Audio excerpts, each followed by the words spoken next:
आजचा दिवस प्रभूच्या जवळ जाऊन त्याची इच्छा जाणून घेणं याच्यासाठी प्रभूनं आम्हाला एकत्र केलेला आहे. विश्वासणारे म्हणून देव आमच्याकडनं काहीतरी अपेक्षा करत आहे. माझं तारण झालं, प्रभू येशू ख्रिस्त मला मिळाला, स्वर्गाच्या राज्यावरती मी चालत आहे. परंतु पुष्कळ वेळा आमचं आध्यात्मिक जीवन एवढ्याच बेसवरती चालू असतं. परंतु तारण आम्हाला मिळाल्यानंतर फक्त आम्ही आराधना करावी, प्रार्थना करावी, चर्चला जावं इथपर्यंत तारणाची व्याप्ती नाही. येशू म्हणतो मी जगाचा प्रकाश आहे आणि तुम्हीही जगाचा प्रकाश आहात. परंतु आज जर आम्ही बऱ्याच विश्वासधाऱ्यांची अवस्था बघितली तर नेमकं देवानं त्यांना तारण कशासाठी दिलं हे कळालेलं नाही. प्रभूने आमचं तारण केलं, आम्हाला उद्धार दिला, परंतु हा उद्धार जगाच्या कानाकोपऱ्यामध्ये आम्हाला घेऊन जायचा आहे आणि अनेक लोकांना या ठिकाणामध्ये देवाच्या राज्यामध्ये आणायचं आहे. परंतु अशी परिस्थिती आहे की पुष्कळांचं जीवन जे आहे ते कुरकुरीमध्ये, निराशेमध्ये, दुःखामध्ये, पराजयामध्ये ते खर्च करत आहे आणि ध्येयापासून, उद्देशापासून ते दूर गेलेले आहेत. आज एक वचन आम्ही वाचणार आहोत. त्यानंतर नेमकं आमचं आध्यात्मिक जीवनामध्ये आमचं ध्येय आम्हाला समजणार आहे. प्रत्येकाच्या जीवनाला जगण्याला प्रभूनं ध्येय दिले, उद्देश दिलेला आहे. परंतु जसं आम्ही पाहतो की एलिया आमच्यासारख्या स्वभावाचा होता, तसं एलियासारखा आमचा स्वभाव बनतो आणि प्रभूला असं वाटतं त्यातनं आम्ही बाहेर यावं. यशाचं पुस्तक त्याचा 60वा अध्याय, यशया 60 आणि त्याचं पहिलं वचन आम्ही वाचणार आहोत. यशाचा ग्रंथ त्याचा 60वा अध्याय आणि त्याचं पहिलं वचन. उठ प्रकाशमान हो, उठ प्रकाशमान हो, कारण प्रकाश तुझकडे आला आहे, कारण प्रकाश तुझकडे आला आहे. परमेश्वराचे तेज, परमेश्वराचं तेज तुझवर उदय पावले आहे, तुझ्यावर उदय पावला आहे. उठ प्रकाशमान हो. देवाचं वचन सांगतं प्रभूचा प्रकाश तुमच्याकडे आलेला आहे. येशू ख्रिस्त जगामध्ये प्रकाश घेऊन आलेला आहे आणि अशा परिस्थितीमध्ये आता तो म्हणतो की तुला सुद्धा प्रकाशित व्हायचं आहे. म्हणून मी तुम्हाला सांगितलं तारण मिळालं. कशासाठी मिळालं? जे तारण प्रभूनं तुम्हाला दिलं ना आणि त्या तारणामध्ये तुम्हाला पुढे जायचंय. जो प्रकाश तुम्हाला मिळाला तो प्रकाश तुम्हाला इतरांना द्यायचा आहे. परंतु आज बऱ्याच ठिकाणामध्ये, बऱ्याचशा मंडळांमध्ये, बऱ्याचशा विश्वासणाऱ्यांमध्ये समस्या कोणती असेल तर त्यांनी त्यांचा प्रकाश घालून बसलेले आहेत.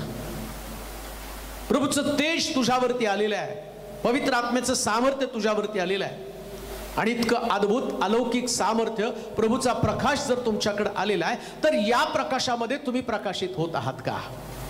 आम्ही कोणत्या अवस्थेमध्ये बसलेलो आहोत? आम्ही निराशेमध्ये, आम्ही भीतीमध्ये, आम्ही आमच्या व्यक्तिगत प्रश्नामध्ये अडकून पडलेलो आहोत का? आम्ही आमच्या समस्येमध्ये अडकून पडलो आहोत का? ज्या ठिकाणामध्ये आम्ही प्रभूची सेवा करत आहे त्या सेवेमध्ये आणि देवानं मला पाचारण केलेलं असताना खरंच आमचा प्रकाश, सेवेतला प्रकाश लोकांना दिसत आहे का? जे आमचं कॉलिंग आहे, जे आमचं पाचारण आहे, जे आमच्यासाठी प्रभूनं विशेष प्रकारची देणगी दिलेली आहे आणि या देणगीकडे आमचं लक्ष लागलेलं आहे का? आणि ज्या दिवशी प्रत्येक विश्वासणाऱ्याला त्याच्यातली कुवत, त्याच्यातली ताकद, त्याच्यातलं सामर्थ्य आणि पाचारणाचा उद्देश समजेल ना, त्या दिवशी मंडळ्या संजीवित व्हायला आणि महाराष्ट्र संजीवित व्हायला वेळ लागणार नाही. आज सगळीकडे अंधार आहे. मंडळांमध्ये जे देवाच्या वचनाचं काम व्हायला पाहिजे, ज्या प्रकारे प्रत्येक मंडळीने संजीवित होऊन प्रत्येक विश्वासणाऱ्यानं प्रकाशित होऊन अनेकांना प्रकाश द्यायला निघायचे. परंतु आज आम्ही विश्वासणाऱ्यांची अवस्था पाहतो ते एलियासारखे बनून गेलेले आहेत. चमत्कार देव घडवत आहे, वापरून पण देव घेत आहे, परंतु समस्या अशी आहे की ते प्रकाश देणं विसरून गेलेले आहेत. ज्या देवानं त्यांना प्रकाश दिला, त्यांना चांगली वाट दाखवली, तसं आम्ही पाहतो की सूर्यापासून चंद्र प्रकाश घेऊन रात्री लोकांना प्रकाश देतो, म्हणजे अंधारामध्ये लोकांना मार्गदर्शन करण्याचं काम करत आहे. प्रकाश दाखवणं म्हणजे लोकांना मार्ग दाखवणं. मग तुम्ही लोकांना मार्ग दाखवत आहात का तुम्ही प्रकाश घेऊन आपल्या घरामध्ये बसलेले आहे? तुमच्या घरामध्ये बॅटरी आहे, परंतु त्या बॅटरीला जर वापरलंच नाही तर कशा पद्धतीने लोकांना मार्ग दिसणार आहे? तुम्हाला देवानं मार्ग दाखवण्यासाठी प्रकाशित केलेला आहे. मग उठायचं म्हणजे नेमकं काय? आता प्रत्येकाला उठण्याची वेळ आलेली आहे. सगळे म्हणतात येशू येणार आहे, येशू येणार आहे. मग येशू येणार आहे पुढं काय? येशू येणार आहे तुम्ही पापामध्येच आहे. येशू येणार आहे आणि तुम्ही निराशेमध्येच आहात. येशू येणार आहे तुम्ही कुरकुरीमध्येच आहात. येशू येणार आहे परंतु तुम्ही आणि सगळं दुःखामध्ये गडून गेलेला आहात. तुम्ही संसारामध्ये गडून गेलेला आहात. तुम्ही तुमच्या प्रश्नांमध्ये गडून गेलेला आहात. तुमच्या करिअरमध्ये गडून गेलेला आहात. तो उठायला पाहिजे. आता कशासाठी उठावं? कारण तो जगाच्या कानाकोपऱ्यामध्ये प्रत्येक व्यक्तीपर्यंत सुवार्ता गेल्याशिवाय येशू ख्रिस्ताचं आगमन पृथ्वी तलावरती होणार नाही. आणि सगळ्यात मोठी समस्या काय? समजाय प्रभू येशू ख्रिस्त आज रात्री आला. किती लोक तयार आहेत? तो किती लोक सिद्ध आहेत? हिशोब तर विचारणार आहे. 1000 रुपये दिले तर तो म्हटला मी पुरून ठेवले. 2000 दिले त्यांनी 4000 केले. ज्याला 5000 दिले त्यांनी 10000 केले. आल्यावर हिशोब विचारणार आहे काय? तो म्हणणार नाही नुसतं तुझं तारण झालं आता माझ्यावर सुखलोकाती नाही. तुम्हाला प्रकाश द्यावा लागणार आहे आणि प्रकाशासाठी तुम्हाला उठावं लागणार आहे. उठायचं कसं? नेमकं उठायचं म्हणजे काय करायचं? आणि उठण्यासाठी उठल्यानंतर तुमच्या समोर परमेश्वरानं कोणता उद्देश ठेवला या सगळ्या गोष्टीचं विश्लेषण होणं फार गरजेचं आहे. आणि ज्या दिवशी त्याचं विश्लेषण होईल, ज्या दिवशी ते तुम्हाला समजेल ना, त्या दिवशी तुमच्या आत्मिक जीवनाला कलाटणी मिळणार आहे. तुम्ही कुरकुरीचं जीवन जगणार नाही. एक वचन आपण वाचूया. पहिले राजे त्याचा 19वा अध्याय आणि त्याची 1 पासून 8 पर्यंतची वचनं. पहिले राजे 19वा अध्याय 1 पासून 8 पर्यंतची वचनं. जर उठला नाही ना, एक फार मोठी संधी तुम्ही गमावणार आहात. जर तुम्ही मंडळीमध्ये आहात परंतु तुम्ही कुरकुर करत बसलेला आहात, तुम्ही निराश आहे, तुम्ही हताश आहे, तुम्ही स्वतःकडे पाहता, मला कोणी विचारत नाही, माझी कोणी चौकशी करत नाही, मला चान्स मिळत नाही, याच गोष्टीमध्ये तुम्ही अडकून पडलेला. परंतु प्रभूनं तुम्हाला नुसतं मंडळीत कामासाठी नाही, जग हे तुमच्या कामाचं ठिकाण आहे. जगामध्ये तुम्हाला जायचं आहे. परंतु होतं काय माहिती का?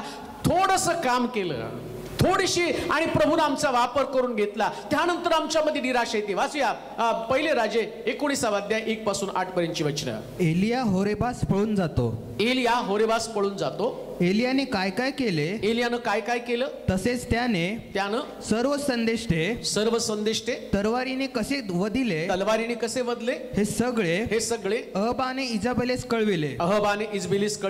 तेव्हा इजबेलीनं जासूद पाठवून एलियास बजावले की संदेष्ट्यांच्या जीवाची गतीसारखी तुझ्या जीवाची गती उद्या याच वेळी केली नाही तर देव माझे तसेच व त्याहून अधिक करेल.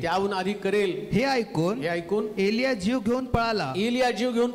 तो यहूदातील बैरशेबा येथे आला व तेथे त्याने आपल्या चाकरास ठेवलं. तो स्वतः रानात एक दिवसाची मजल चालून एका रथमाच्या झुडपाखाली जाऊन बसला.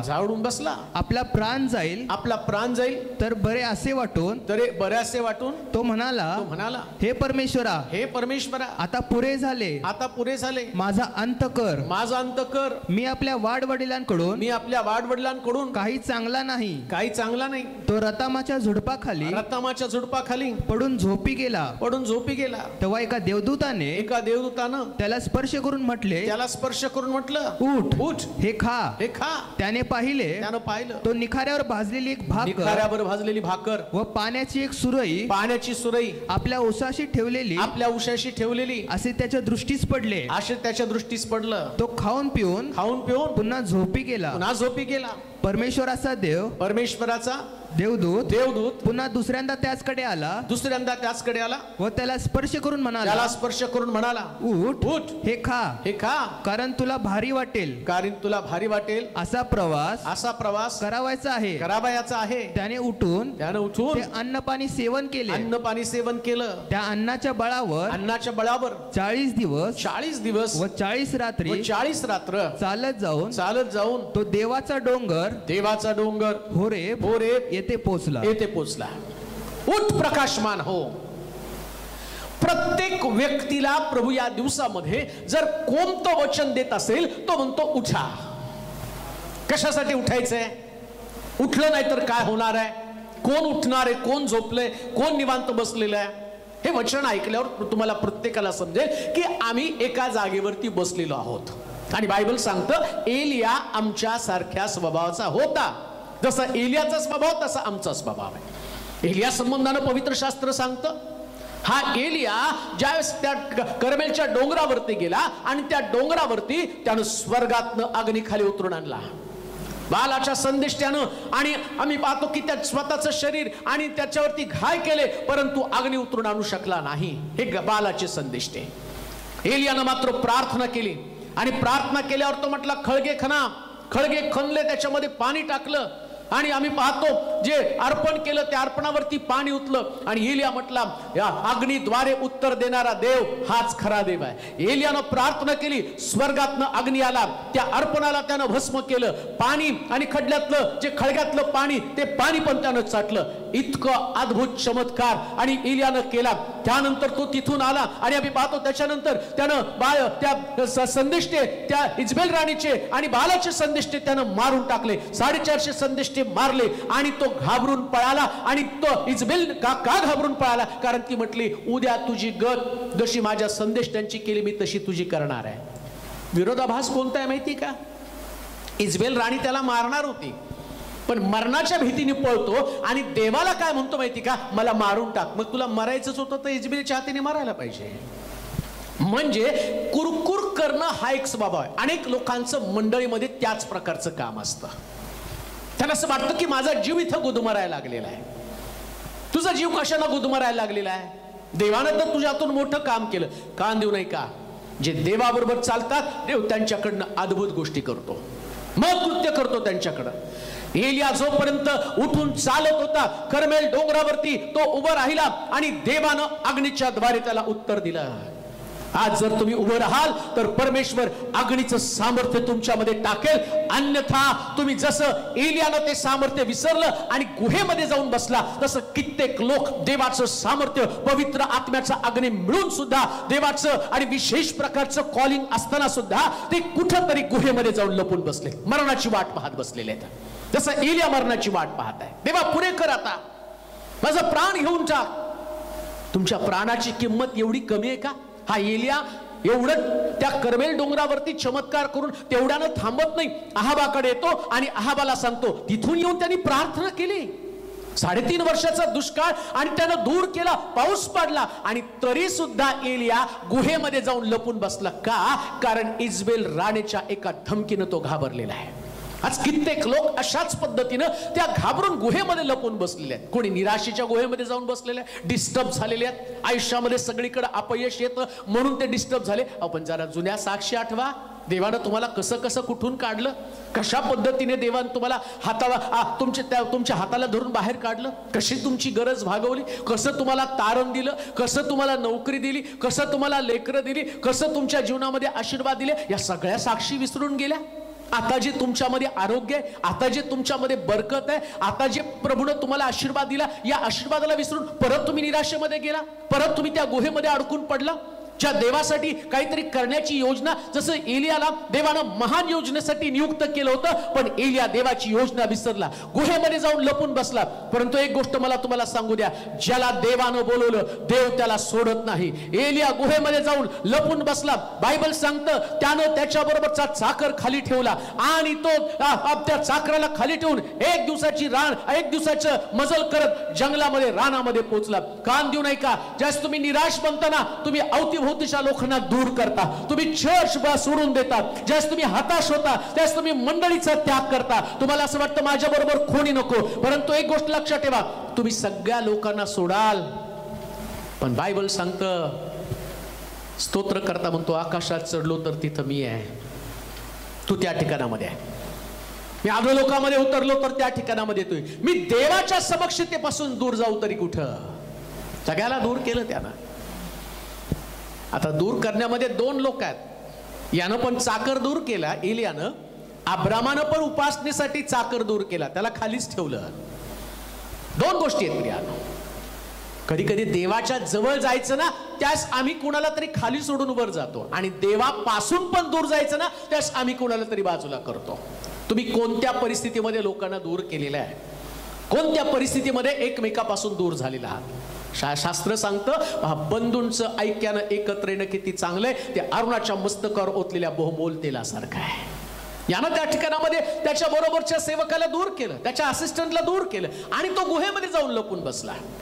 आता गुहेमध्ये लपून बसला तर बायबल सांगतं की त्याने आपले सेवक देवदूत यानं हा चाकर दूर केला, त्याच्या असिस्टंट त्याच्या सेवकाला बाजूला ठेवलं आणि पवित्र शास्त्र सांगतं देवानं त्याच्या सेवकाला देवदूताला तिथं पाठवलं आणि देवदूताने त्याच्या वाचभर ते वचन, तो रतामाच्या झुडपाखाली रतामाच्या झुडपाखाली पडून झोपी गेला.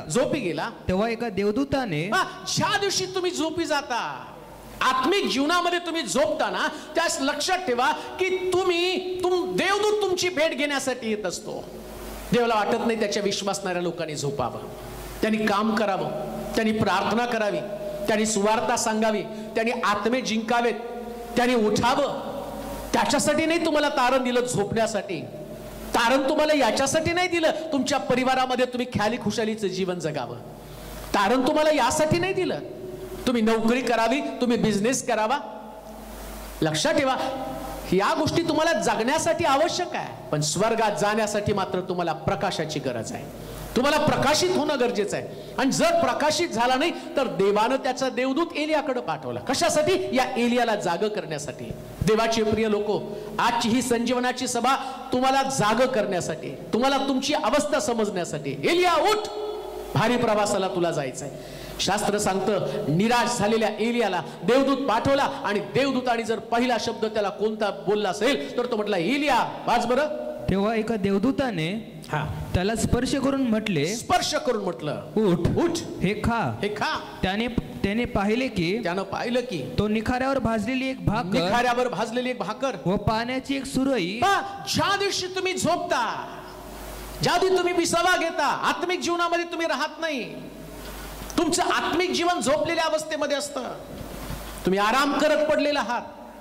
देवानं तर तुम्हाला पाचारण दिलेले, देवानं तुम्हाला सेवा दिलेली आहे, परंतु एवढ्या सगळ्या सेवेमध्ये, या सगळ्या पाचारणामध्ये जर तुम्ही निराश होऊन तिथं बसला तर एक गोष्ट ध्यानात ठेवा, पुन्हा एकदा तुमच्याकडे निखाऱ्यावर भाजलेली भाकर दिली जाते. कोण आहे निखाऱ्यावरती भाजलेली भाकर? एलियाला आठवण करून दिली. तर एलियाच्या जागी तुम्ही आणि मी, कारण बायबल सांगतं एलिया आमच्या सारख्या स्वभावाचा होता. पुष्कळ चमत्कार, मोठमोठे चमत्कार पाहून सुद्धा आम्ही एलियासारखं हताश आणि निराश होतो. आम्हाला असं वाटतं नाही आता पुढे जाऊ शकत. कारण काय? निराशा. कारण काय? दुसऱ्याला दोष देणं. एलियानं ते सांगितलं.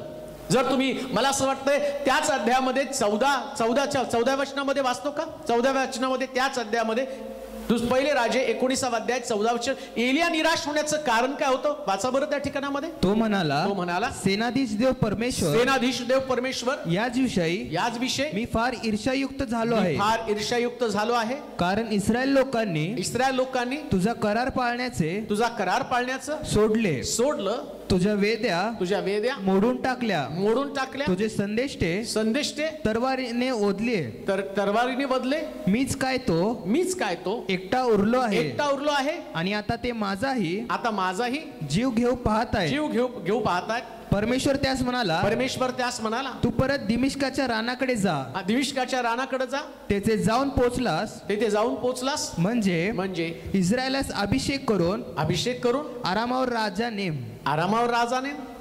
पुढे निमिशीचा पुत्र येहू यास अभिषेक करून इस्रायलावर राजा नेम. तसेच अबेल महोला येथील शाफाटाचा पुत्र अलिशा यास अभिषेक करून तुझ्या जागी संदेष्टा नेम. हजाएलाच्या तरवारीपासून जो सुटेल त्यास येहू मारील आणि येहूच्या तलवारीपासून जो सुटेल त्याला अलिशा मारील.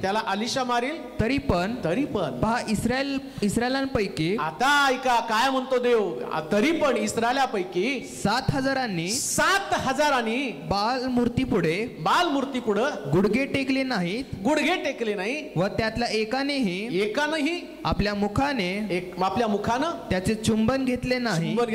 मला वाटतं माझ्यामध्येच ईर्ष्या आहे, मला वाटतं मीच सेवा करतो, मला वाटतं मीच धार्मिकता टिकवून आहे, मला वाटतं मी एकटाच उरलेलो आहे. पुष्कळ वेळा आमच्याकडं ही जी आमची अवस्था आहे ना, ती आम्हाला गुहेमध्ये घेऊन जाते. कोणतं? मीच चांगला आहे, मला माझं कोणी ऐकत नाही, मला कुठं संधी मिळत नाही, माझ्यावरती आणि कुठली जबाबदारी सोपवली जात नाही, मी एकटाच आहे, मी एकटाच आहे, मी एकटाच आहे. तू एकटा नव्हता, तुझ्याबरोबर कोणीतरी होतं आणि तू त्याला एक दिवसाच्या वाटेवरती सोडून आलेला आहेस.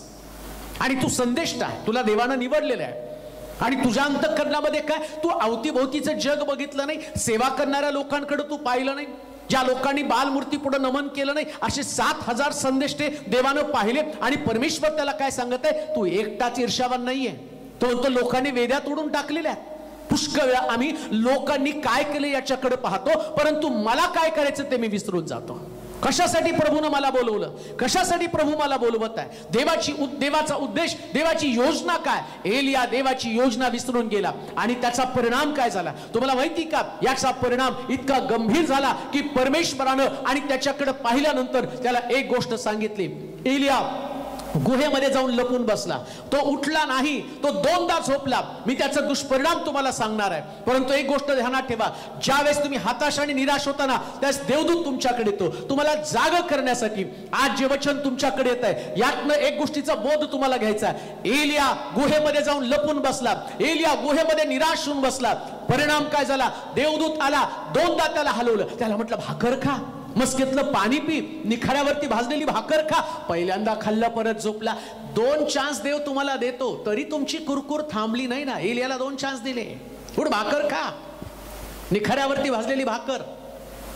प्रभू येशू ख्रिस्त ज्याप्रमाणे वधस्तंभावरती भाजला गेला, प्रभू येशू ख्रिस्त, येशू स्वतः म्हणतो स्वर्गातनं उतरलेली भाकर मीच आहे. आणि या भाकरीला निखाऱ्यावरती भाजली.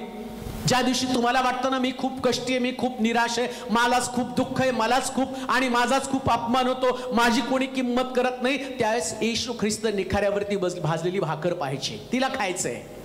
पण तिच्या समोर तुमचं दुःख काहीच नाही, तिच्या समोर तुमच्या यातना काहीच नाही, त्याच्या समोर तुमचं आणि तुमचा अपमान काहीच नाही. मी माझा अपमान झाला, माझं सगळं काही, मीच एकटाय, मलाच एकट्याला नाही. ओ येशू ख्रिस्ताला खाल्ल्यावर मग तुम्हाला कळतं, हे निखाऱ्यावरती भाजलेली भाकर जर तुम्ही खाल ना, मग त्याच तुम्हाला समजेल सगळ्यात जबरदस्त भाकर प्रभू येशू ख्रिस्त आहे. तो खाऊन पण झोपला. आज अनेक लोकांनी ख्रिस्ताचा वधस्तंभ त्याचं मनन केलं. कित्येक लोकांनी तर त्या ख्रिस्ताच्या वधस्तंभाचे संदेश पण दिले, 7 शब्दावरती बोलले, निखाऱ्यावरती भाजलेली भाकर. पण खाऊन पण निराशच झालेले आहेत, बोलून पण निराशच झालेले आहेत. परत एकदा त्यांनी स्वतःला बंदिस्त करून ठेवलं, परत एकदा त्यांची सेवा बंद, परत एकदा त्यांना बघितलं तर याला दोष दे, त्याला दोष दे, त्याला दोष दे, जसं एलियानं केलं. एलिया काय दोष देतो, मग सगळ्या लोकांनी वेद्या पाडून टाकलेल्या आहेत. कोणी प्रार्थना करत नाही, कोणी अंक करत नाही, कोणी सेवा करत नाही, मी एकट्या सेवा करतो. नाही हो, तुम्हाला एकट्याकडे तुम्ही पाहिलं तर तुम्हाला वाटतं तुम्ही जास्त धार्मिक आहात, पण देव नुसतं तुम्हाला पाहत नाही. तुमच्या बरोबर जे अनेक लोक सेवा करत आहेत त्यांच्या सेवेचं स्वरूप वेगळं असेल, परंतु छोट्यातली छोटी सेवा पण दखल घेणारा तो देव आहे. आणि म्हणून लक्षात ठेवा, निराश होऊ नका, हताश होऊ नका.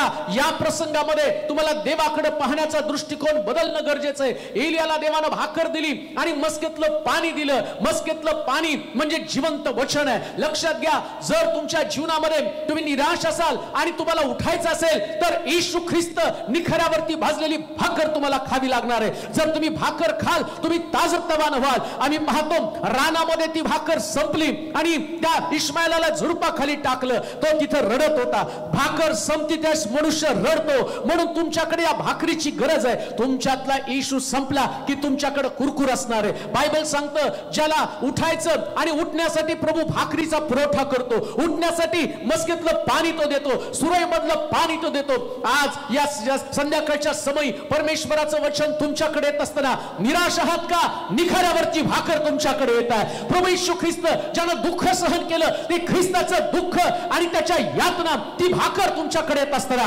तुम्हाला आता दुःखासाठी, प्रवासासाठी तयार व्हायचंय. एलियाला देवदूत म्हटला, उठ, तुला भारी प्रवासाला जायचंय. अहो प्रवास तर भारी आहे. कसला प्रवास आहे? पौल म्हणतो 3दा 5दा मला 39 फटक्यांचा मार मिळाला, छड्या खाल्ल्या, जहाज तुटलं. एवढं दुःख पौलानं सहन केलं. जागरण, उपासमार, बंदीशाळे, दंगे धोपे सगळ्यामध्ये पौल अडकला. आणि आम्हाला चर्च मधल्या 2-3 गोष्टी सहन होत नाहीत. मंडळीमध्ये 2-3 प्रॉब्लेम आले की आमची सेवा बंद. आम्हाला कोणी विचारतच नाही, आमची कोणी चौकशीच करत नाही. मुळामध्ये चर्चमध्ये सगळ्यात महत्वाचा व्यक्ती असतो देव, तुम्ही नाही. देव महत्वाचा आहे. त्याच्याकडे लक्ष आहे. आणि तुम्हाला देवाभोवती फिरावं लागणार आहे, तुम्हाला एकमेकांच्या भोवती नाही फिरायचंय. म्हणून या परिस्थितीमध्ये तुमच्याकडे एक गोष्ट लक्षात घेणं गरजेचं आहे. ज्या दिवशी तुम्ही प्रभूच्या सेवेकडे आकर्षित व्हाल, निखाऱ्यावरती भाजलेली भाकर खाणं गरजेचं आहे. उठ प्रकाश मानव, उठ प्रकाश मानव. एलियाला तिथून बाहेर काढलं, पण एलिया कुरकुर करत राहिला. परिणाम काय झाला माहिती का? त्यानं मी तुम्हाला वाचून दाखवलं. 19व्या अध्यायाच्या आणि 14 पासूनच्या वचनामध्ये जर तुम्ही बघितलं तर तिथं असं लिहिलं, एलियाला देव काय सांगतो माहिती का? तू एकटाच आहे असं तुला वाटतं ना? तो म्हटलं, जा शाफाटाचा पुत्र अलिशा याला तुझ्या जागी अभिषेक करून संदेष्टा नेम, तुझ्या जागी त्याला अभिषेक करून संदेष्टा नेम. तुम्ही जर उठला नाही ना तर तुमच्या जागी दुसऱ्या कुणाला तरी अभिषेक केला जातो. तुम्ही जर हताश निराश झाला ना मग तुमच्या जागी दुसऱ्याला कुणाला तरी अभिषेक केला जातो. आणि त्याच्या पलीकडे जाऊन मी तुम्हाला सांगतो, एलियाच्या या स्वभावामुळं काय परिणाम झाला एलियाचा? अलिशाचा जन्म झाला. आणि अलिशाला देवानं अशा पद्धतीने वापरलं, याच्याकडनं 6 चमत्कार तर त्याच्याकडनं 12 चमत्कार. तुम्ही हताश व्हाल, तुम्ही निराश व्हाल, तुम्ही लपून बसाल, तुम्ही आणि कुरकुर करत बसाल, तुम्ही चर्चला जाणार नाही, तुम्ही सेवा करणार नाही, तुम्ही प्रार्थना करणार नाही. तुम्ही नाही याने वेदी पाडली, तो प्रार्थना करत नाही, हा प्रार्थना करत नाही, तो सेवा करत नाही, हा सेवा करत नाही. आणि तुम्ही त्याच गोष्टीमध्ये अडकून पडाल आणि तुम्ही पाहाल याची वेदी पडली, त्यानं वेदी पाडली, हा बालमूर्ती पुढे नमन करतो, त्याचं पाप, याचं पाप, अमक पाप, तमक पाप. अहो तुम्ही एवढा लोकांच्या पापाकडे बघता की तुम्ही पापात पडलं हे पण तुम्हाला कळत नाही. परंतु जो उठतो तो स्वतःला ताजतवाना करतो आणि ख्रिस्ताला परिधान करून पुन्हा एकदा सेवेचं जो आपल्या खांद्यावरती घेऊन जातो. आता तुम्हाला उठायचं, पण कसं उठायचंय? उठा उठा म्हटल्यानंतर काय? आता काही लोक उद्यापासून हातात बायबल घेतील, घरोघरी सेवेला जातील. म्हणजे तुम्ही उठला का? प्रभूला तुमच्याकडनं अपेक्षा काय? पुन्हा मी तुम्हाला सांगतो, तुम्ही नाही उठला ना, तुम्ही उठला नाही तर देव जो उपलब्ध आहे आणि त्या उपलब्ध असणाऱ्या व्यक्तीला अलिशासारखं वापरेल. जा अलिशाला तू त्या ठिकाणामध्ये अभिषेक कर, तुझ्या जागी संदेष्टा नेम. एलियाच्या लक्षात नाही देव काय म्हणत आहे. आणि का त्याला तिथं अलिशाला नेमलं? याचं कारण एलिया गुहेमध्ये जाऊन लपून बसला. ठीक आहे, त्यांनी जगा पाठवला, सगळं झालं आणि मग त्या बाकीच्या गोष्टी, पण इथं क्लॅरिफिकेशन काय, सावधगिरीचा इशारा काय? परमेश्वर न उठणाऱ्या लोकांना दुर्लक्षित करून जे नवीन फ्रेश दमाचे लोक आहेत, नीट ऐका, ऍज अ चर्च म्हणून मी तुम्हाला सावधानतेचा इशारा देत आहे. मंडळीमध्ये सेवा करताना एकमेकाकडे बघू नका, फक्त देवाकडे बघून सेवा करा. कारण ज्याची तुम्ही सेवा करतोय त्याचं लक्ष सगळ्यांकडे आहे. तो फक्त एलियाकडे नाही बघत. एलियानं किती चमत्कार केला, नीट ऐका बरं का. एलियाची सेवा सगळ्यात प्रभावी सेवा होती. या 7000 संदेष्टांनी ना पाऊस पाडला, ना पाऊस बंद पडण्यासाठी प्रार्थना केली, ना याने इस्रायलीचे 450 संदेष्टे मारले, ना आघडीच्या द्वारे यांना देवाने उत्तर दिलं. यांचा या 7000 संदेष्टांसंबंधानं एकही आणि त्यांचं नाव गाव पत्ता काही पण नव्हता. पण देवानं अंकासहित सांगितलं 7000 संदेष्टे आहेत की ज्यांनी बालमूर्ती पुढे नमन केलं नाही, त्याला दंडवत घातलं नाही. सांगण्याचं तात्पर्य, तुमची सेवा किती छोटी आणि किती मोठी याचं विश्लेषण करत बसू नका.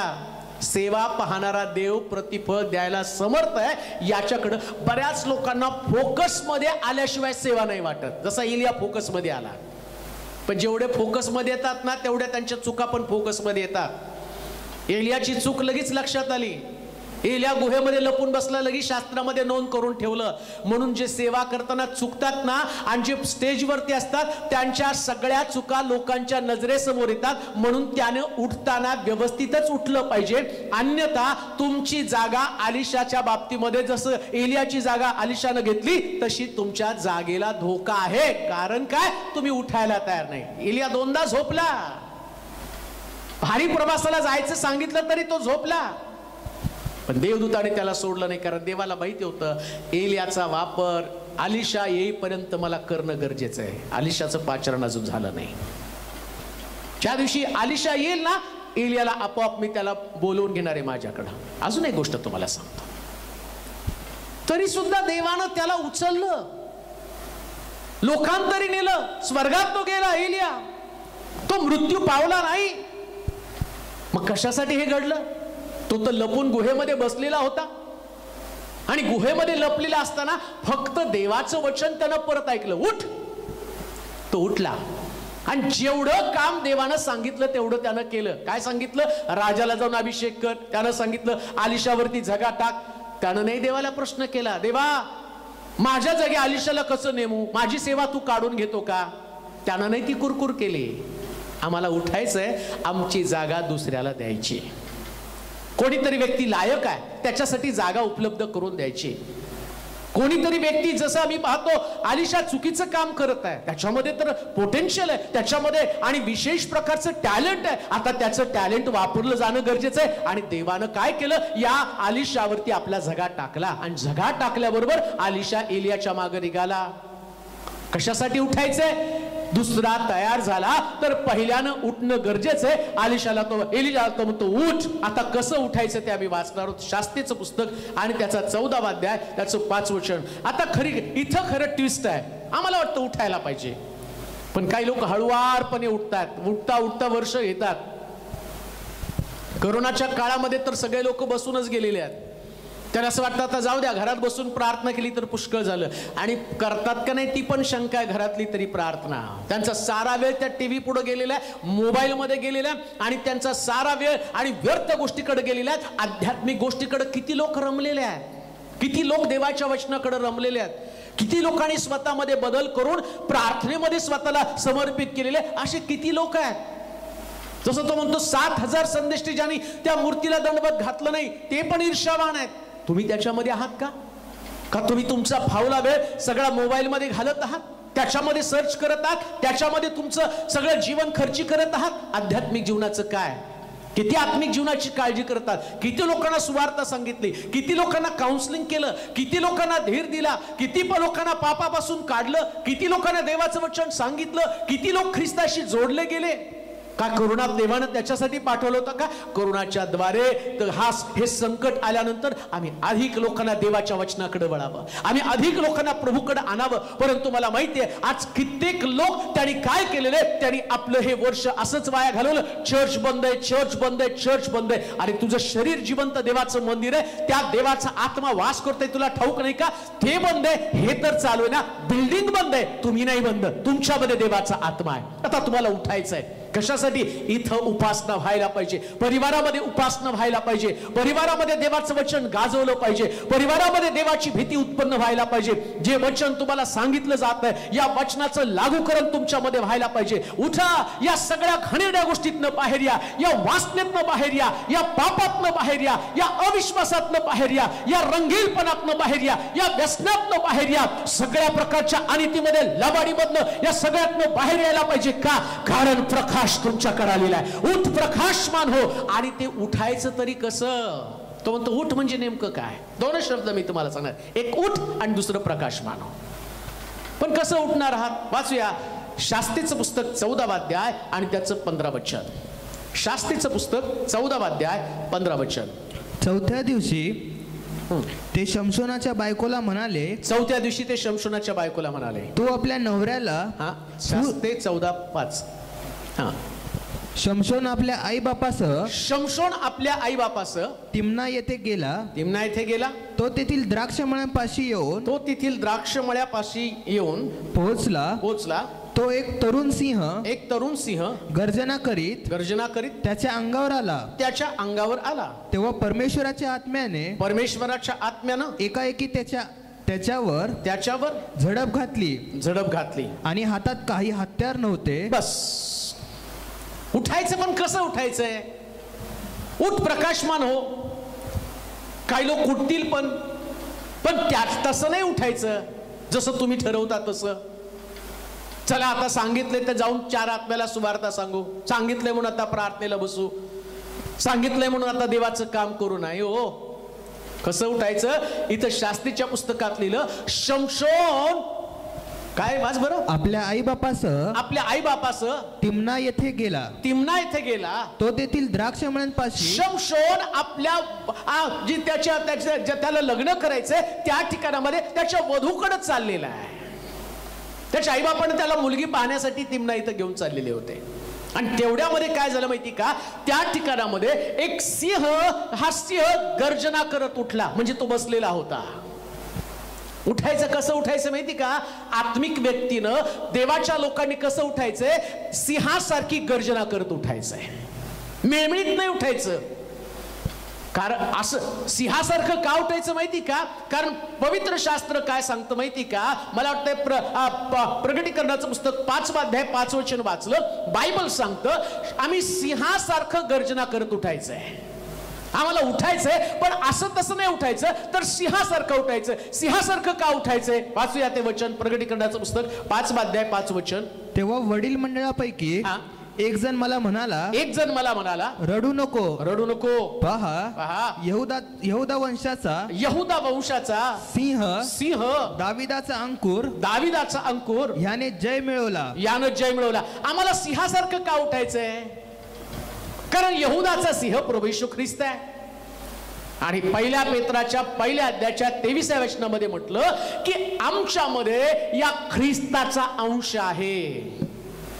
मग आमच्यामध्ये जर ख्रिस्ताचा अंश आहे, आम्ही म्हणतो आम्ही ख्रिस्ती म्हणजे काय हो, ख्रिस्ताचा अंश आमच्यामध्ये. आम्ही देवाचे लेकरं, देवा आणि आमचा सिंह प्रभू येशू ख्रिस्त. आता प्रभू येशू ख्रिस्त जर यहूदाचा सिंह आहे, तर आम्ही पण सिंह आहे, पण आम्ही बकरीसारखं ओरडत असतो. आमचं ओरडणं गर्जना नाही, आमचं ओरडणं म्या म्या. सिंह गर्जना करतो, त्याच्यात म्या आवाज येत नाही. अनेक लोक मंडळांमध्ये म्या म्याच ओरडत राहतात बकरीसारखं. मला कोण बघत नाही, मला कोण विचारत नाही, मलाच दुर्लक्ष करतात, मला संधी मिळत नाही, माझंच असं, माझंच तसं, माझ्यावरच बोललं जातं, मला हातला हात मिळत नाही, मला कोणी प्रेज द लॉर्ड करत नाही, माझी कोणी चौकशी करत नाही. अरे तू बकरी आहेस का सिंह आहे? सिंह गर्जना करत उठतो. आणि सिंहाचं वैशिष्ट्य काय माहिती का, ज्या सिंह गर्जना करतो ना, त्या सगळे शत्रू पळून जातात. सिंह गर्जना करतो, त्याच्या गर्जनेनं आम्ही पाहतो सगळं आसमान दमदणून जातं. सिंह गर्जना करतो, त्या जंगलातला प्रत्येक प्राणी जीव वाचवण्यासाठी पळत राहतो. तुम्ही ज्या गर्जना कराल ना, लक्षात ठेवा, तुमच्या समोर एक सुद्धा प्रश्न तसा राहणार नाही. आम्ही यहूदाचा सिंह प्रभू येशू ख्रिस्त याचे वंशज आहोत, आणि म्हणून आमच्यामध्ये सिंहासारखी गर्जना करत आम्हाला उठायचं. प्रियानो, आम्हाला सिंहाचा स्वभाव आमच्यामध्ये आला पाहिजे. आम्ही त्याचे वंशज आहोत. आमच्यामध्ये देवाचं बीज आहे आमच्यामध्ये. आणि आता मी वचन वाचलं की त्या यहूदाच्या सिंहानं विजय मिळवला. वाचवर परत वचन, ते या प्रकटीकरणाचं पुस्तक 5वा अध्याय 5 वचन. तेव्हा वडील मंडळापैकी एक जण मला म्हणाला, रडू नकोस, पहा यहूदा वंशाचा सिंह दाविदाचा अंकुर ह्याने जय मिळवला. हा जो सिंह, तो जंगलाचा राजा. काय कारण, तो सगळ्यावरती विजय मिळवतो. त्याचा शत्रू किती मोठा आहे आणि त्याचं भक्ष किती मोठं आहे ते कधी पाहत नाही. सिंहाला एक कळतं, मी जंगलाचा राजा आहे. लक्षात घ्या, प्रभू येशू ख्रिस्तानं सुद्धा एवढा मोठा शत्रू सैतान याच्यावरती विजय मिळवला. दावीद सुद्धा आम्ही पाहतो की तो त्याच्यामध्ये सिंहाचे गुण असल्या कारणानं जास्त त्याचं मेंढरू सिंह घेऊन चाललेला होता, डुप्लिकेट सिंह घेऊन चाललेला होता. बायबल सांगतं त्याच्यामध्ये देवाचं अंश, देवाचं आणि बीज असल्या कारणानं तो खरा सिंह, आणि त्याच्यामध्ये असल्या कारणानं तो चौताळला आणि त्यानं सिंहाच्या जबड्यामधनं आणि त्याचं मेंढरू सोडून आणलं. शौलाला तो सांगतो, शौल म्हणला गल्ल्यातवर तू कसं लढणार आहे? त्यास तो सांगतो की मी माझ्या सिंहाच्या जबड्यातनं मेंढरू आणलं. लक्षात घ्या, तुम्ही सिंहासारखं उठायचंय. जर सिंहासारखं उठाल तर आणि या जगामध्ये दुसरा एक सिंह आहे, आणि सैतान गरजणाऱ्या सिंहासारखा आहे. तो सिंह नाही. आज पुष्कळ देवा मंडळीतले लोक या सिंहानं आपल्या जबड्यामध्ये घेऊन चाललेला आहे. काहीचा मंडळीतल्या लोकांना त्यांनी वासनेच्या आणि जबड्यामध्ये घेऊन गेलेला आहे. काही लोकांना व्यभिचाराच्या जबड्यामध्ये घेऊन गेलेला आहे. काही लोकांना लोभाच्या जबड्यामध्ये घेऊन गेलेला आहे. काही लोकांना वाईट संगतीमध्ये आणि सगळ्या प्रकारच्या अनितीमध्ये तो घेऊन गेलेला आहे. परंतु ज्या दिवशी तुम्ही उठाल, जर तुम्ही उठाल आणि सिंहासारखं उठाल, जसं दावीद सिंहासारखा उठला आणि त्याने त्याच्या जबड्यातनं आणि आपलं मेंढरू सोडून आणलं. देवाचे प्रिय लोक, आता उत्तेजित व्हा, जागे व्हा, उठा. या सिंहाच्या जबड्यातनं मेंढरं सोडून आणा. आणि पहा, काही लोक त्या कोरोनाच्या जबड्यामध्ये अडकलेले. प्रार्थनेची गर्जना करा, एकत्र बसून प्रार्थना करा. मंडळीतला व्यक्ती मरण याच्यामध्ये मंडळीचं भूषण नाही. मृत्यू मृत्यूच्या दाढेतनं त्याला बाहेर आणणं याच्यामध्ये देवाचं गौरव आहे. परंतु आज आम्ही पाहतो मंडळीमध्ये या प्रकारचे सिंह नाहीत आणि ते बकऱ्यासारखे लोक आहेत आणि ते साधारण लोकांसारखे लोक आहेत आणि ते यहुदाचा वंश, यहुदाचं बीज त्यांच्यामध्ये नाही आणि प्रभू येशू ख्रिस्ताचं बीज त्यांच्याकडे नसल्या कारणानं आज मंडळ्या मेलेल्या अवस्थेमध्ये आहेत. आम्ही लढायला पाहिजे, उठायला पाहिजे. दावीद उठला आणि त्यानं सिंहाच्या जबड्यातनं मेंढरू आणलं. तो म्हटला, उठ सिंहासारखी गर्जना करत. उठा जरा प्रार्थनेची गर्जना करा, उठा जरा शुभवर्तमानाची गर्जना करा. कोणता व्यक्ती शुभवर्तमान ऐकून कसं त्याचं जीवन बदलेल सांगता येत नाही. कारण ताकद बोलण्यामध्ये नाही, ताकद देवाच्या वचनामध्ये आहे. सिंहाच्या डरकाळीमध्येच ताकद आहे. येशू ख्रिस्ताचे 12 शिष्य आहेत, पण 12 शिष्यांमध्ये फक्त एका शिष्याला त्यांनी प्रगटीकरणाचं पुस्तक दिलं, त्याचं नाव योहान. आणि या योहानाचं दुसरं नाव काय होतं माहिती का? बोर्नगेस, म्हणजे गर्जनेचा पुत्र. अजून एक गोष्ट तुम्हाला सांगतो. 12 शिष्यांपैकी येशूच्या आईची जबाबदारी त्याने योहानावरती सोपवली. मग तिची मुलं पण होती, मरियाला अजून मुलं होती, येशूला अजून भाऊ झाले, मग त्यांच्यावर नाही जबाबदारी सोपवली. पण आम्ही पाहतो की येशूच्या आईची जबाबदारी योहानावरती येशूनं का सोपवली? कारण मरिया म्हणजे दुसरं तिसरं काही नसून ती मंडळी आहे. मग मंडळीची जबाबदारी कोणावरती माहिती का? बोर्नगेस म्हणजे गर्जनेचा पुत्र, म्हणजे तो सिंह. योहान सिंह आहे, तो गर्जना करतो. मंडळीमध्ये कुरकुर करणाऱ्या लोकांवरती देव कुठली सेवा सोपवत नाही. जे गर्जना करतात ना, शुभवर्तमान, प्रार्थना, सुवार्ता, मध्यस्थी, हॉस्पिटल व्हिजिटिंग, आत्मे जिंकणं, याच्यासाठी जे लोक पळापळ करतात त्यांच्यावरतीच देव मंडळीची जबाबदारी सोपवतो. काय तुम्ही मंडळी मध्ये तुमचं स्थान? कुरकुर करणं, बकरी सारखं बॅब्या म्याम्या करत आहात, मला मला मला नाही हो. सगळं गौरव फक्त प्रभूला. तुम्ही मंडळी चर्च मध्ये जाऊन गर्जना तुम्हाला करता आली पाहिजे. सिंहासारखं आम्ही उठावं, आमचा स्वभाव आम्हाला कळालं पाहिजे. सिंह जसा झुडपातनं बाहेर येतो ना, तसं आम्ही झुडपातनं बाहेर यायला पाहिजे. नीट आहे का? एलिया पण झुडपाखाली, रतमाच्या झुडपाखाली झोपला. एलिया सुद्धा रतमाच्या झुडपाखाली जाऊन झोपला असं लिहिलेलं आहे. आणि देवाच्या दूतांनी त्याला तिथून आणून बाहेर काढलं. त्याला म्हटलं, बाबा ह्या कामासाठी देवानं तुला पाचारण केलं नाही, झुडपाखाली बसायला. मग एलिया झुडपा खालून आला, त्याला देवानं निखऱ्यावरती भाजलेली भाकर आणि सुरई मधलं पाणी दिलं. आता एलियानं तिथून बाहेर पडल्यानंतर मात्र जर तुम्ही बघितलं त्याचं जीवन ना, रथमाच्या झुडपा खालच्या नंतर असणारा त्याचा जर तुम्ही अनुभव बघितला ना, तो विधवेच्या घरामध्ये गेला. विधवेच्या घरामध्ये तिचा 3.5 वर्षाचा दुष्काळ त्यानं दूर केला. तो म्हटला, तुझ्या भांड्यातलं पीठ आणि तुझ्या काटवटीतलं पीठ आणि भांड्यातलं तेल कधी संपणार नाही का? कारण एलियाला कळालं, मी झुडपाखाली झोपण्यासाठी आलो नाही, मी चमत्कार करण्यासाठी आलेलो आहे. प्रभूचं कॉलिंग माझ्यामध्ये, त्याचा अभिषेक माझ्यामध्ये, त्याचं सामर्थ्य माझ्यामध्ये. आज आणखीन आम्ही एक गोष्ट पाहतो.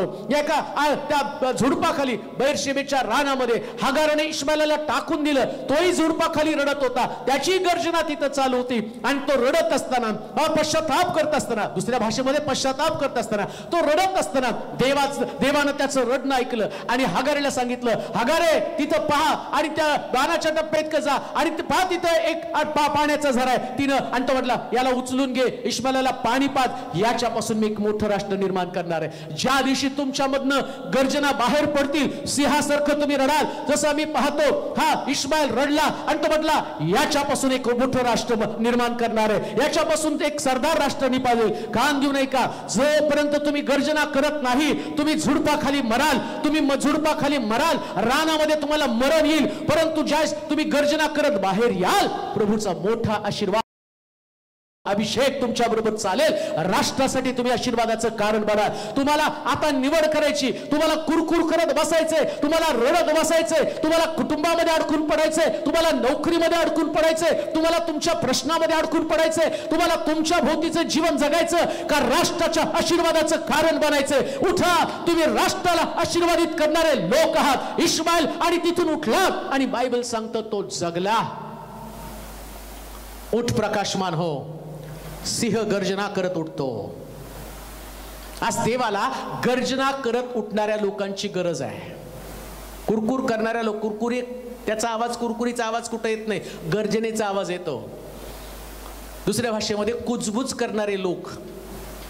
कुजबुज आणि कुरकुर या दोघांमध्ये फरक आहे. गर्जना असली पाहिजे, गर्जना असली पाहिजे, कुरकुर आणि कुजबुज नको आहे. मंडळीमध्ये ज्या सगळीकडं सुवार्तेची गर्जना ऐकायला लागेल, मंडळ्या भरायला लागतील, मंडळ्या भरायला लागतील. पण मंडळीमध्ये जर कुजबुज आणि कुरकुर असेल ना, तर मंडळ्या रिकाम्या व्हायला लागतील. संजीवन तेव्हा येतं, कधी येतं संजीवन? ज्या मंडळीतला प्रत्येक व्यक्ती प्रार्थनेची गर्जना करते. घराघरामध्ये प्रार्थना चालू आहेत, प्रत्येक व्यक्ती सुवार्तेला बाहेर पडत आहे. कामावून येता येता 4 लोकांना सुवार्ता सांगून येत आहे. रविवारी जाताना त्यांना ओझ आहे, कोणाला तरी चर्चला घेऊन जावं. त्यांच्या गाडीवरती कोणतरी बसले, कोणाला तरी रिक्षाला पैसे देतात आणि चर्चमध्ये घेऊन येतात. का? कारण तिथं देव भेटत आहे आणि देव भेटल्यावर जीवनातले सगळेच प्रश्न निघून जातात. जसं एलियाचं भय निघून गेलं. त्यानं सांगितलं, एलिया तुला भारी प्रवासाला जायचं आहे. तुमचा प्रवास 1-2 दिवसापुरता, एखाद्या वर्षापुरता मर्यादित नाही. प्रभू येशू ख्रिस्त येईपर्यंत तुम्हाला हा कठीण प्रवास करायचा आहे आणि या प्रवासामध्ये तुम्ही स्वतःपुरतं जगू नका.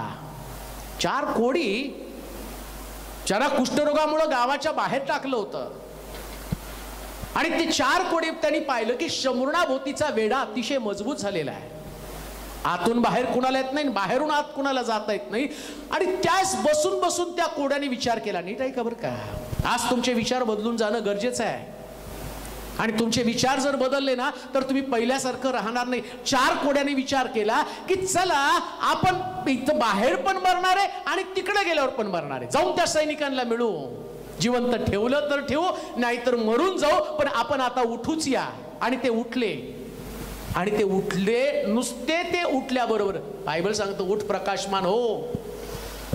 देव नुसती त्यांच्या उठण्याची वाट बघत होता. देवाला कुठून तरी करून इस्रायलाला विजय द्यायचा होता. विजय देण्यासाठी तो फक्त कोड्यांची, कोण कोडी असेल, कोण असेल, फक्त कोण उठतो याची वाट बघत होता.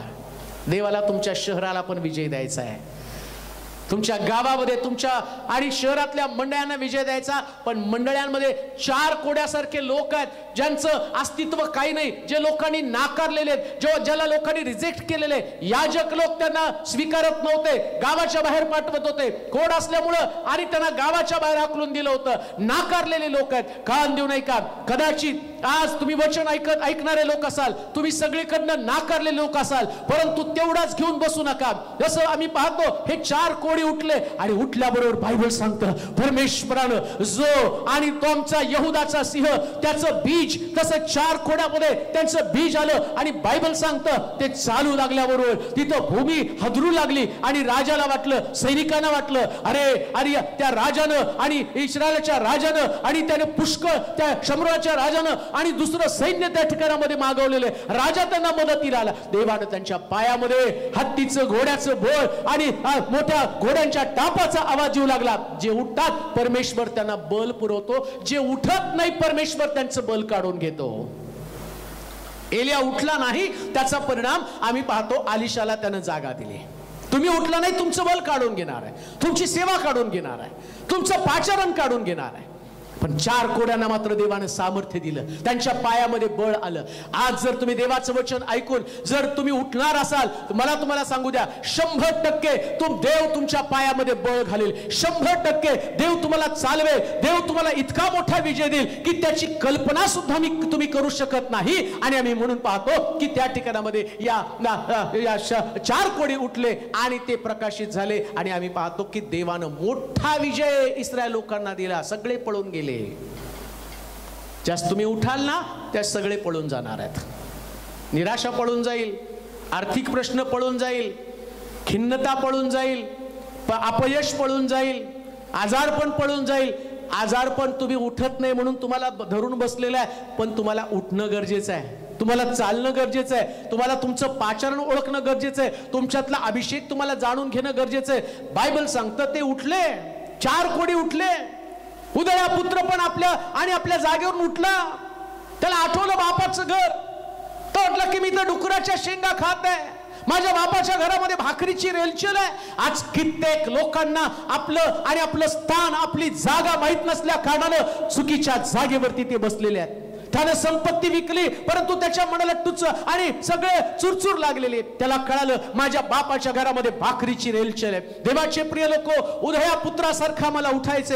आम्हाला आमची अवस्था समजून आली पाहिजे. माझ्या बापाच्या घरामध्ये किती समृद्धी आहे, माझ्या बापाच्या घरामध्ये किती आनंद आहे, माझ्या बापाच्या घरामध्ये किती अभिषेक आहे, माझ्या बापाच्या घरामध्ये किती ऐश्वर्य आहे. तुम्हाला माहित नाही का, तुमचा बाप हा जगातला सगळ्यात ताकदवान देव आहे. तुमचा बाप आणि हा जगातला सर्वात शक्तिशाली बाप आहे आणि तुमचा बाप हा अभिषेक सामर्थ्याने भरलेला बाप आहे. मग तुम्ही आता जिथं आहात त्या ठिकाणामध्ये देवाचं गौरव होत आहे का?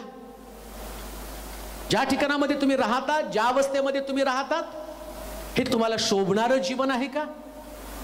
एक व्यक्ती जर व्यसन करत तिथं बसलेला आहे, तो गुटखा खातो, तो सिगारेट ओढतो, तो दारू पितो, तो व्यभिचार करतो, तो फसवणूक करतो, त्याचं चरित्र वाईट आहे, शिवीगाळ करतो, भांडणं करतो, सगळ्या गोष्टी तो करतो आणि त्या डुकरांना तो घेऊन बसलेला आहे. आणि तिथं तर म्हटलं तुमच्यामध्ये देवाचं बीज आहे. मग देवाचं बीज असं असू शकतं का? मग तुम्हाला नाही वाटत त्यातनं उठावं? तुम्हाला नाही वाटत, तुम्हाला त्या गोष्टीची घृणा वाटत नाही, तिरस्कार वाटत नाही? तुम्हाला नाही वाटत हे सगळे घाणेरडे डुकरं आमच्या जीवनातनं निघून गेली पाहिजे?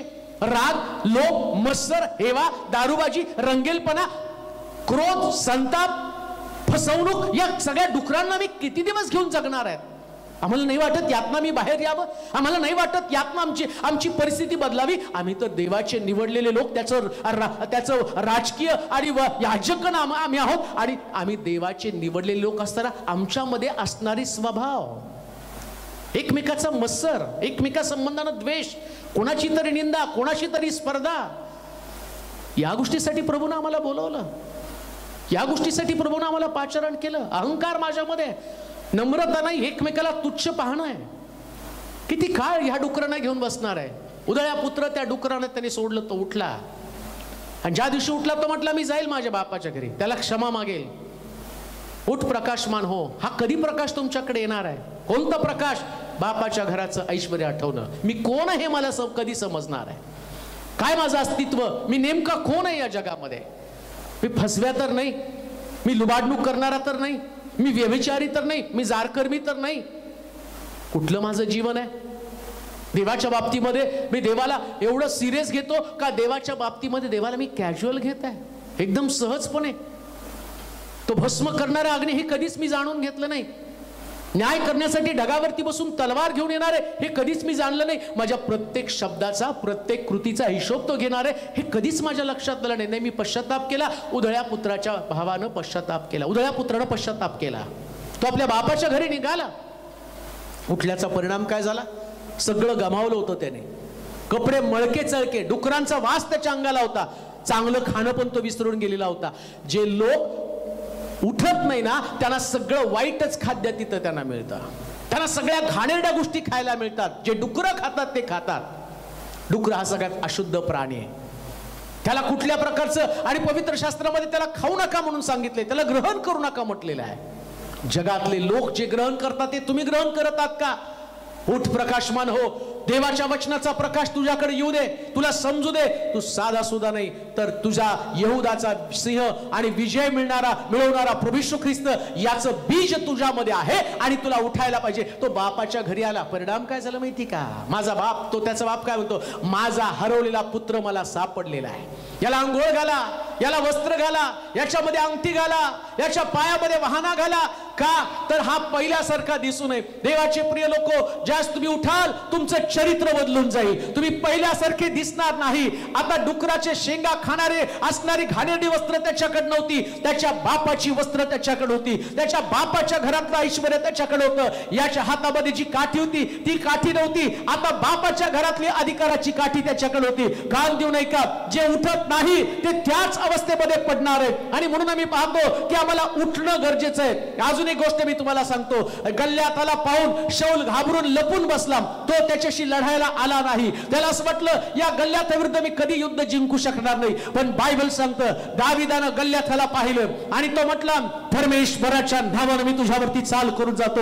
आणि तो आवेश, तो अग्नी, कारण शौल विसरला होता, त्याच्यामध्ये कुठलं बीज आहे तो विसरलेला होता, पण दावीद त्याने ओळखलं, अरे माझ्यामध्ये माझं जे बीज आहे ते माझ्या स्वर्गीय देवाचं आहे, माझ्याकडे यहोवा निसी देवाचं रक्त आहे आणि माझ्याकडचं बीज हे वरील देवाचं आहे. आणि बायबल सांगतं तो त्या गल्ल्यातावरती चाल करून गेला. त्याला ते आठवलं, मी त्या सिंहाच्या जबड्यातनं आणि माझं मेंढरू काढलं. आता एवढी मेंढर आहेत, या इस्रायल लोक नावाची सगळी मेंढर आहे. येशू म्हटलं नाही का, माझी मेंढर माझी वाणी ऐकतील. आता इथं सुद्धा दावीद या येशू ख्रिस्तासारखं आणि त्याचं प्रतीक म्हणून आम्ही पाहतो की त्या गल्ल्यातावरती चाल करून जाते. कारण बायबल सांगतं त्या लुसिफरला देवानं सांगितलं, स्त्रीचं संतान तुझं डोकं फोडील आणि तू त्याची टाच फोडशील. आणि तीच गोष्ट आता दावीद उभा राहिला आणि गल्ल्याताच्या कपडावर त्यानं मारलं. का? कारण तिथं पण युद्ध आहे. दावीद जो आहे तो आणि ख्रिस्ताचं दर्शक आणि गल्ल्यात जो आहे आणि त्या सैतानाचं दर्शक, त्यानं बरोबर नेम धरला,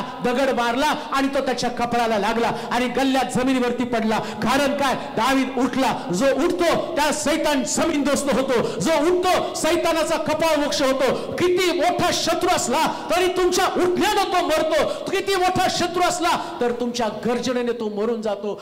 दाविदाची गर्जना ऐकल्याबरोबर तो गल्ल्यात जमिनीवरती पडला. आता तुमच्या गर्जनेचा परिणाम लोकांना दिसू द्या. उठ, प्रकाशमान हो, कारण प्रकाश तुझकडे आलेला आहे. आता शेवटची गोष्ट मी तुम्हाला जाता जाता सांगतो. प्रकाशमान हो याचा अर्थ शाईन. मग शाईन किंवा प्रकाशित हो म्हणजे नेमकं काय? काहीतरी विशेष प्रकारची गोष्ट करणं. प्रकाशनं म्हणजे इतरांपेक्षा काहीतरी वेगळं करणं. इतरांपेक्षा वेगळं जग करतं तसं नाही, सगळ्यांपेक्षा वेगळं तुम्हाला करता आलं पाहिजे. सगळ्यांपेक्षा वेगळी प्रार्थना, सगळ्यांपेक्षा वेगळी सुवार्ता, चर्च मधलं तुमचं वागणं पण सगळ्यांपेक्षा. लोकांनी तुमच्याकडं, लोक प्रकाशाकडे आकर्षित होतात ना, तसं तुमच्याकडे आकर्षित झाले पाहिजेत. तुम्ही तुमच्याकडे कोण आकर्षित होत नाही याचं कारण काय? अंधाराकडे कोणी जात नाही. जिथं प्रकाश असतो तिथं लोक जातात. मग एक गोष्ट ध्यानात ठेवा, जर तुमच्याकडं कोणच येत नाही ना, याचा अर्थ तुमच्यामध्ये अंधार आहे. आणि तुम्ही जर प्रकाशित झाला ना, हजारो लोक तुमच्याकडे येतील. प्रियानो, देवाचं कॉलिंग आहे, देवाचं पाचारण आहे.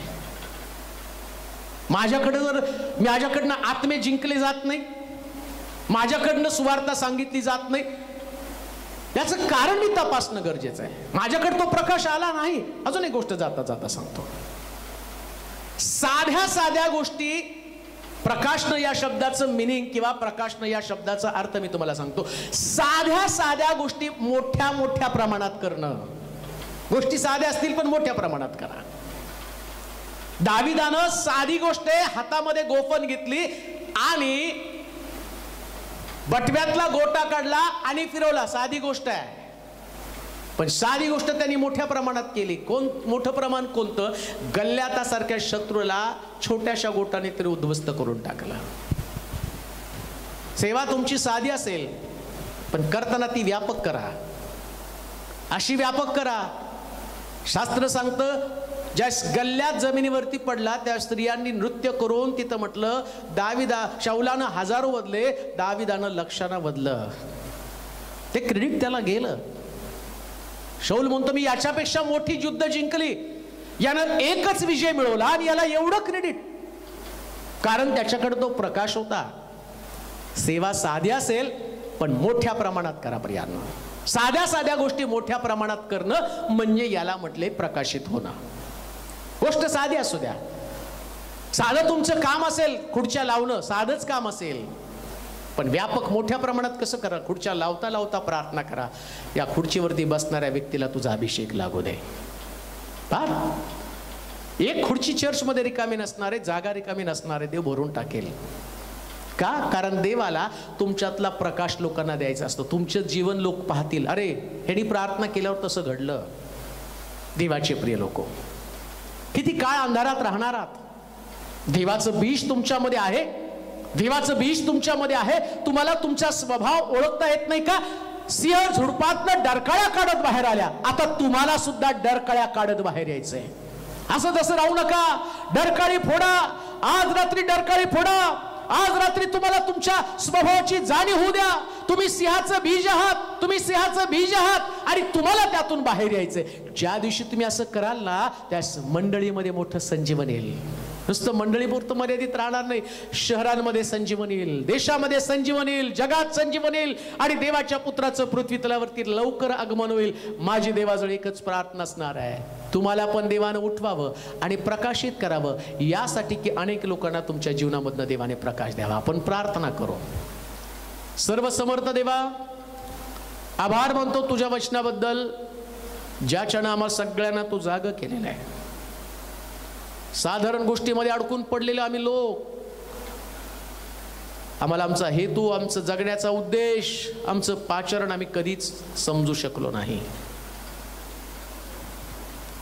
आम्हाला उठणं किती आवश्यक आहे हे आमच्या कधीच लक्षात आलं नाही. एलियासारखं आम्ही पुष्कळ मोठे चमत्कार केले, अनुभवले, तरी सुद्धा आम्ही गुहेमध्ये जाऊन लपून बसलो, रतामाच्या झुडपाखाली जाऊन झोपलो. आज तुझ्या लोकांना त्यातून बाहेर काढ. जे जे तुझं वचन ऐकत आहे अशा लोकांमधलं मनुष्य स्वभाव काढ आणि त्यांच्यामध्ये दैवी स्वभाव येऊ दे, कारण आम्ही यहुदाचे वंशज आहोत.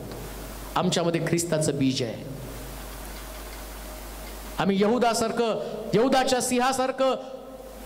सिंहासारखी डरकाळी कडत आम्ही बाहेर पडणं गरजेचं आहे. आज जे पण तुझं वचन ऐकत आहे त्यांच्यामध्ये प्रार्थनेची डरकळी, शुभवर्तमानाची डरकळी, आराधनेच्या डरकळ्या त्यांच्यातनं बाहेर पडू दे, मध्यस्थीच्या डरकळ्या बाहेर पडू दे. साधारण जीवन त्यांना जगण्यापासून बापा असाधारण मोठ्या मोठ्या गोष्टींकडे त्यांचं लक्ष लागलं जाऊ दे. आणि येणाऱ्या दिवसामध्ये प्रभू प्रत्येकाला संजीवित करून हजारो आत्म्यांचं तारण त्यांच्याद्वारे घडलं जाऊ दे. आम्ही मंडळीमध्ये बसण्यासाठी नाही, तर अनेक लोकांना बसवण्यासाठी घेऊन यावं, यासाठी प्रत्येकाचा वापर करून घे. येऊ दे संजीवन मोठं, ज्याची आम्ही वाट पाहत आहोत आणि आमचा विश्वास आहे ख्रिस्ताच्या आगमनापूर्वी प्रत्येक गुडघा टेकला जाईल, प्रत्येक जीवा कबूल करेल. तो ख्रिस्त जिवंत देवाचा पुत्र आहे. एलिया झोपला म्हणून अलिशा अस्तित्वात आला, तो उठला नाही लवकर. आज तुझे लोक जर उठले नाही तर अलिशा सारखं कोणीतरी त्यांची सेवा काढून घेणार आहे, याची जाणीव त्यांना होते. धन्यवाद देत तुझी स्तुती करत येशूच्या नावात ही प्रार्थना विनवणी केली म्हणून तो ऐक. आमेन.